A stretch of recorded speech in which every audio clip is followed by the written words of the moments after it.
si Direk kakanta. Ayan. Partidang partida. Ayan. Nang dumating ka sa buhay ko,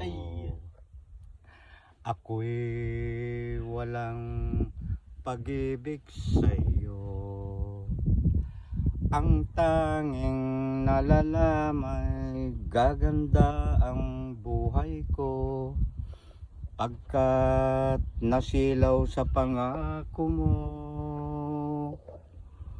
Ayaw kong balikan Idol, ang galing ang mo palang dusang kumanta. iniwan. Ang sarap pa ng hangin.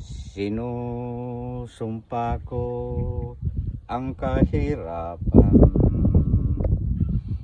gagawin ang lahat upang magtagumpay, pagkat may pangako sa buhay. Ngunit ano ang nangyari? Bakit nagkaganon? Panahoy dumaan, ni isang pangako'y walang natuloy. Sinisi kita at ika'y lumayo, dinamdam ang labis ang mga sinabi ko. Ang galing-galing. Sumisigaw ang puso ko nung mawala ka. Sumibol ang pag-ibig na nooy wala. Hindi ko malaman ang aking gagawin. Magbalik ka lamang, ika'y mamahalin. Ando doon banda yung aking lote, doon sa malapit doon sa may mga bayog. Andito po ang caretaker ni Madam na pinagkakatiwalaan.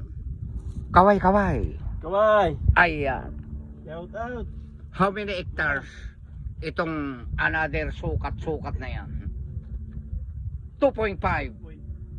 Ayaw. Ah? 2.2. Ayaw.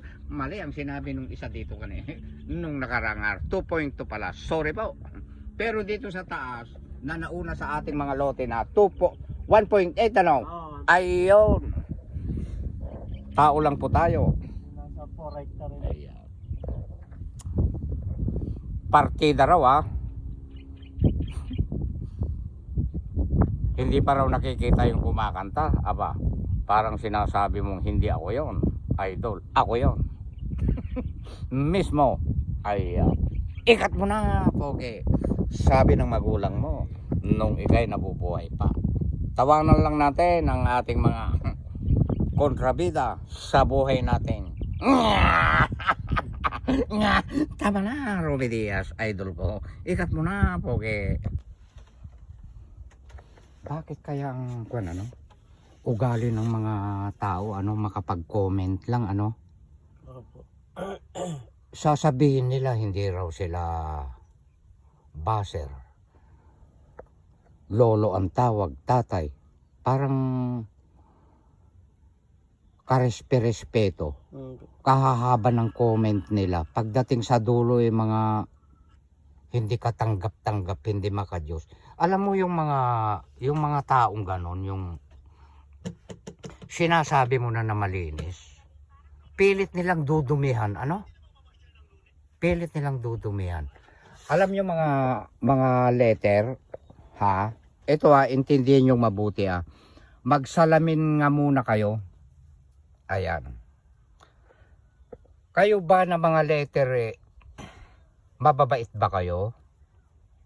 O baka naman kayo wala kayong kasundo ng mga kapitbahay? Malamang. Ano? Opo. Ayan. Tapos, nagagalit daw ako. Wag daw ako magalit dahil hindi raw sila letter B. Hoy, mga kaibigan ko na mga letter B, kayo ang nagbibigay ng galit ng isang tao. Sa inyo nanggagaling. Magsalamin muna kayo. Tandaan nyo yan, bago kayo mangaral. Gets nyo yung punto ko? Ha? May masabi lang. May masabi lang kayo eh. Ay nako, magsalamin muna kayo. Para kayo maging banal na banal. Iniisip nila eh, napakarami ninyo. Gusto ko yan.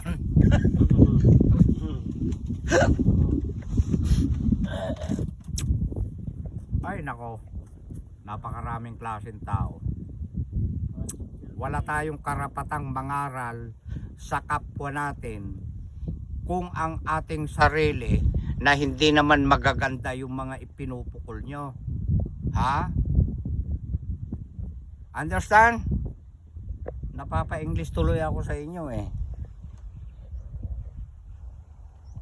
Maganda ang mga kwan dito, oh. Pananim ni Kagawad Romel Cerveza Tacbianan. Ayan. Isa rin ito na hindi madamot. Oo. Pagpalain ka, Kagawad. Ayan. Mabait po yan. Shout out sa'yo. Romel Cerveza Tacbianan. Ayan.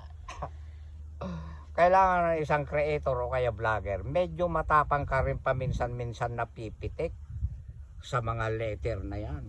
Ayan. Hindi ko kayo i-bla-black. Gusto ko nananatili kayo sa akin. Dahil kayo nagpapasikat sa akin. Yee! Palakpakan mo sila direct. Aray ko, tama na. Ikat mo na, pogi.